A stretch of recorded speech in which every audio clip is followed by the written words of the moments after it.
আজকে আমি তোমাদের সাথে শেয়ার করবো আমার পুরনো কিছু স্মৃতি। তো hello everyone, welcome back to my channel. কেমন আছো সবাই? বেশ অনেক মাস পরে আমার ভিডিও আসছে। সকালবেলা একটু ব্রেকফাস্ট করে নিয়েছিলাম। আমি ছিলাম আমার বাড়িতে, মানে বাপের বাড়িতে। ঠামার সাথে একটু গল্প টল্প করতে করতে মনে হলো যে একটু উপর থেকে ঘুরে আসি, মানে আমাদের বাড়ির দোতলাটা অনেক দিন যাইনি। আর এসে দেখি প্রচুর নোংরা হয়ে আছে। সেই আমার বিয়ের পর থেকে আর কেউ পরিষ্কার করেনি, কারণ মায়ের শরীর খারাপ ছিল।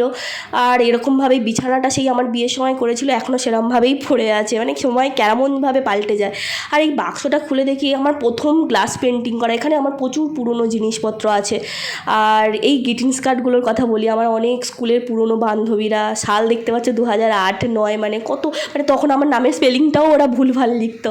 তো এইসব দেখতে দেখতে আমার এত পুরনো কথাগুলো মনে পড়ছিল, মনটাও খারাপ লাগছিল, হাসিও পাচ্ছিল। তারা এখন কোথায় আর আমি কোথায়।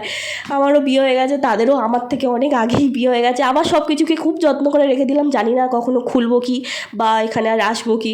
যাই হোক, তো চলো